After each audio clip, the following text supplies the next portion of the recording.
Baik, bismillahirrahmanirrahim. Assalamualaikum warahmatullahi wabarakatuh. Bertemu kembali dalam kuliah hukum ya. Materi hari ini adalah tentang dasar-dasar hukum adat. Jadi apa yang akan kita bahas terkait dengan dasar-dasar hukum adat ini tentu apa namanya tidak lepas dari apa itu hukum adat. Kemudian apa saja bentuk-bentuk hukum adat? Apakah hukum adat itu ada yang tertulis atau hanya tidak tertulis saja atau seterusnya, gitu kan? Termasuk juga unsur-unsur hukum adat, kemudian sistem dan sifat hukum adat itu seperti apa nanti kita akan bahas bersama dalam mata kuliah dasar-dasar hukum adat. Nah, kita mulai dari pengertian hukum adat. Terkait dengan pengertian hukum adat, di sini saya mencantumkan dua tokoh hukum adat ya. Yang pertama adalah Supomo. Beliau menjelaskan bahwa hukum adat itu adalah suatu hukum yang hidup karena ia menjelma perasaan hukum yang nyata dari masyarakat.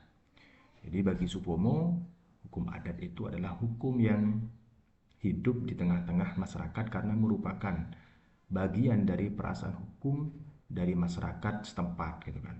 Sementara menurut Snok Huronye, memaknai hukum adat itu sebagai sebuah sebutan untuk hukum rakyat Indonesia yang tidak terkodifikasi. Jadi bagi Sunokronya, hukum adat itu adalah hukum rakyat Indonesia sendiri, hukum rakyat, hukum masyarakat pribumi yang ada di Indonesia, yang sifatnya itu adalah tidak terkodifikasi atau tidak dibukukan, sehingga apa namanya sulit untuk mengukur bagi Sunokronya untuk mengukur eh, salah satu dari apa namanya dari tujuan hukum itu sendiri, yaitu kepastian hukum. Jadi ini makna hukum adat secara sederhana agar kita bisa memahami terlebih dahulu tentang apa itu hukum adat.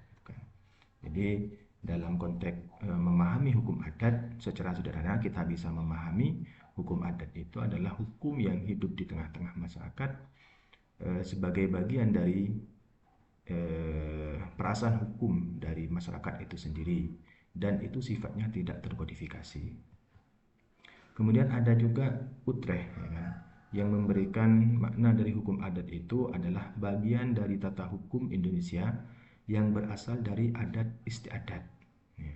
Adat istiadat itu apa? Adat istiadat itu adalah eh, setiap perilaku atau perbuatan yang oleh masyarakat itu diadatkan atau dibiasakan gitu, yang merupakan himpunan kaidah sosial yang telah lama ada. Jadi keberadaan hukum adat itu sudah lama ada turun temurun gitu kan, merupakan tradisi masyarakat dan bermaksud mengatur tata tertib masyarakat. Jadi tujuannya adalah agar masyarakat itu menjadi tertib gitu. Sehingga adanya hukum adat itu ditradisikan. Kemudian selanjutnya adalah menurut Surojo Wingyodipuro, hukum adat itu adalah peraturan yang hidup yang meskipun tidak diundangkan oleh penguasa, namun dihormati dan ditaati oleh masyarakat dengan keyakinan bahwa peraturan tersebut berlaku sebagai hukum. Jadi ini eh, pendapat Surojo Wingyodipuro ini lebih apa namanya lebih baik ya kan.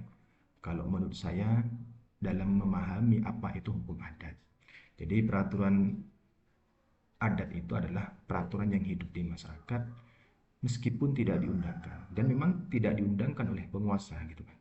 Namun meskipun demikian, meskipun tidak diundangkan oleh penguasa atau lembaga legislatif ya kan, tapi sangat dihormati dan sangat ditaati oleh masyarakat setempat.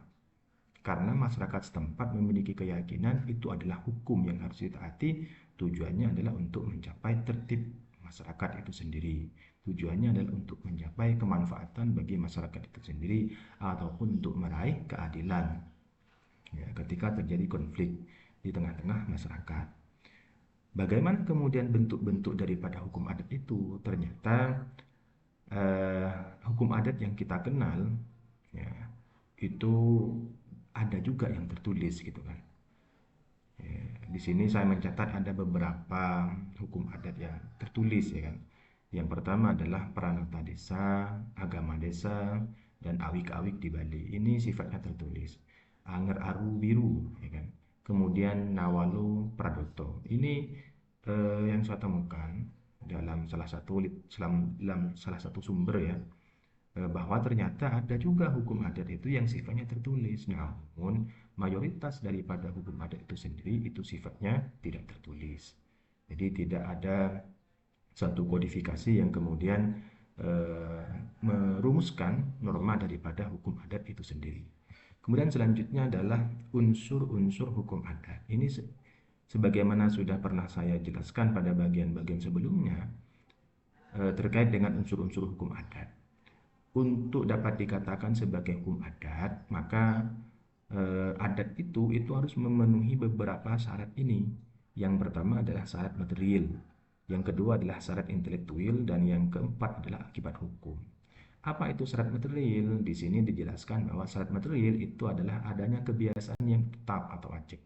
Jadi perilaku itu atau perbuatan itu sudah menjadi tradisi, sudah menjadi kebiasaan yang turun-temurun. Jadi sudah terjadi lama gitu kan, acik ya kan. Kemudian kebiasaan itu kalau dalam konteks syarat material itu harus menimbulkan keyakinan bahwa kebiasaan itu atau perbuatan itu adalah kewajiban hukum. Jadi wajib dilakukan gitu kan. Jadi masyarakat mau tidak mau dalam konteks tertentu perbuatan tersebut adalah wajib dilakukan. Kenapa? Karena akan ada akibat hukum atau ada sanksi jika kebiasaan itu tidak dilakukan. Jadi sehingga menimbulkan apa namanya eh, hukuman ya bagi masyarakat atau seseorang di lingkungan masyarakat hukum adat yang tidak menjalankan kewajiban hukum itu ya, atau yang tidak menjalankan perbuatan yang sudah menjadi kebiasaan itu. Nah, kemudian selanjutnya adalah sistem hukum adat. Dalam konteks sistem hukum adat, kita bisa melihat bahwa hukum adat itu eh, tidak sama dengan hukum yang dikenal oleh bangsa Eropa, ya kan?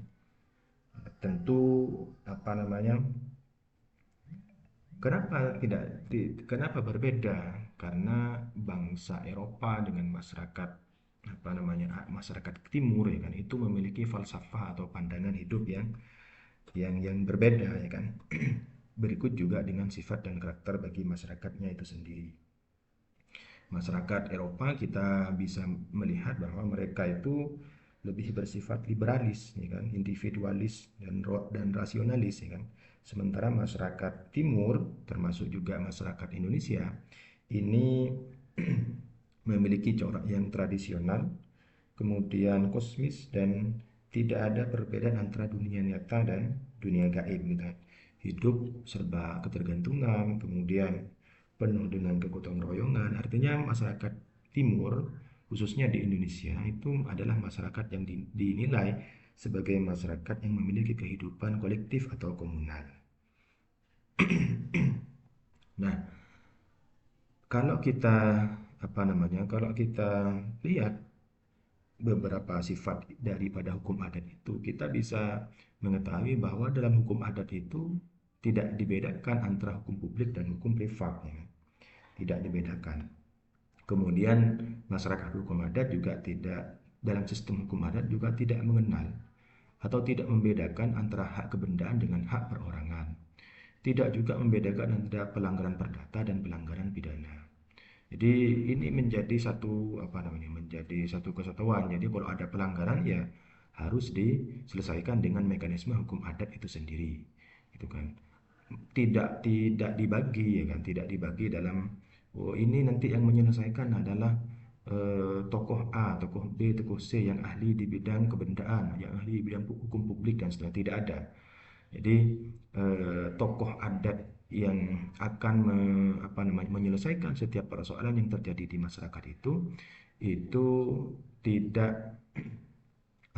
tidak eh, tergantung terhadap apa persoalan yang terjadi di masyarakat, tidak, tetapi persoalan apa saja yang terjadi di masyarakat hukum adat itu diselesaikan oleh tokoh adat setempat, ya kan, tokoh adat setempat.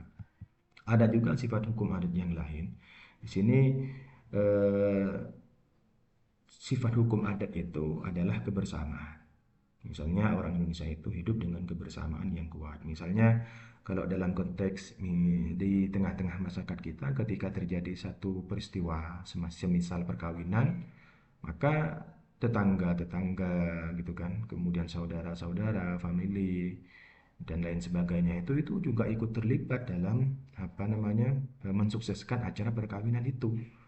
Atau contoh sederhana lagi misalnya masyarakat kita ketika satu anggota masyarakat itu punya hajatan misalnya, maka dengan sigap tetangga-tetangga, saudara-saudara itu juga terlibat di dalam apa namanya kegiatan itu, ya kan? Nah, itu contohnya. Kemudian masyarakat sifat hukum adat yang lain itu adalah religius magis. Jadi masyarakat Indonesia itu memang memiliki kepercayaan yang tinggi terhadap hal-hal yang sifatnya gaib. Ya, bahkan hal-hal yang sifatnya gaib itu saking tingginya kepercayaan masyarakat Indonesia itu dianggap sebagai hal yang nyata gitu. Kemudian yang selanjutnya adalah konkret atau nyata, di mana setiap hubungan hukum dalam masyarakat adat tidak dilakukan secara diam-diam. Misalnya ada uang panjar, paningsat, tetengger, dan seterusnya. Kemudian yang keempat, kontan atau tunai. Dalam hukum adat, segala sesuatu yang terjadi sebelum dan sesudah timbang terima secara kontan adalah di luar akibat hukum. Jadi dalam konteks kontan atau tunai itu tindakan yang dilakukan itu bisa dikatakan selesai dalam waktu yang bersamaan antara ucapan dan perbuatannya. Dalam konteks misalkan jual beli secara tunai, maka harus ada uang dan barang yang diserahkan kepada penjual dan pembeli gitu maksudnya. Ya kan? Kemudian sifat yang lain dari eh, hukum adat itu sangat banyak ya sebenarnya ya. Ini sini saya menulis ada tradisional, dinamis, terbuka, sederhana, senang musyawarah untuk mencapai kemufakatan bersama gitu. Kemudian selanjutnya adalah lembaga hukum adat. Ada beberapa lembaga hukum adat yang dikenal ya kan. Ada yang namanya lindung, kemudian indung atau magersari dan numpang. Nah, di sini contohnya misalnya A punya tanah kosong, kemudian B ingin menumpang di sana, maka A kemudian mengizinkan B untuk menumpang tanpa bayar sewa. Jadi tidak ada uang sewa yang harus dibayarkan. Namun si B ini punya kewajiban untuk membantu A jika suatu saat A memerlukan bantuannya gitu. Jadi ini saking apa namanya, saking ramahnya masyarakat hukum adat di Indonesia gitu kan. Punya tanah kosong, ada orang lain yang ingin menempati tempat itu diizinkan tanpa ada bayar sewa. Tapi punya kewajiban ya, B ini harus membantu A jika A punya kepentingan gitu. Kemudian selanjutnya adalah ada lembaga hukum adat yang namanya maru. Mertelu, nengah, jejuron, memperduai, tigo. Apa contohnya? Sama-sama punya sebidang tanah. Karena tidak mampu mengolah tanah sendiri, maka si A ini mengadakan perjanjian dengan B supaya menggarap tanahnya. Jadi B punya kemampuan fisik untuk mengelola tanah, sementara A tidak mempunyai kemampuan untuk mengolah tanahnya, maka A memberikan apa namanya kesempatan kepada B untuk menggarap tanahnya. Dengan konsekuensi B ya, akan menyerahkan sebagian hasilnya kepada A. Dengan ketentuan B akan menyerahkan sebagian hasilnya kepada A. Jadi setelah digarap oleh si B, maka hasilnya itu nanti sebagian akan diberikan kepada si A gitu kan. Kemudian ada beberapa lingkungan hukum adat yang tercatat ya. Ini yang tercatat di dalam salah satu buku yang ditulis oleh Van Vollenhoven. Judul bukunya adalah Adat Weh 1. Di situ Van Vollenhoven menulis ada 19 lingkungan hukum adat, yaitu mulai dari Aceh, Tanah Gayo, Minangkabau, sampai pada Yogyakarta, Surakarta, dan Jawa Barat. Tentu tidak semua Jawa Barat misalnya, tidak semua Jawa Barat itu eh, disebut sebagai lingkungan hukum adat, tetapi ada beberapa wilayah atau tempat atau daerah yang memiliki hukum adat yang masih kental atau sangat kuat dan sangat dihormati oleh masyarakat setempat, gitu kan. Kemudian terkait dengan persekutuan hukum adat. Apa sih persekutuan hukum adat itu? Persekutuan hukum adat itu adalah perikatan atau perkumpulan antar manusia yang memiliki banyak anggota yang dirinya itu merasa terikat satu sama lain dalam satu kesatuan yang penuh dengan solidaritas, di mana dalam anggota-anggota tertentu berkuasa untuk bertindak atas nama atau mewakili kesatuan itu dalam mencapai kepentingan atau tujuan bersama. Jadi ada sekumpulan anggota masyarakat yang memiliki keterikatan satu dengan lain, dan itu keterikatannya sangat kuat, ya kan? Penuh solidaritas. Satu apa namanya satu anggota tertentu ditunjuk sebagai penguasa yang nanti akan bertindak atas nama masyarakat seluruhnya untuk mencapai tujuan bersama.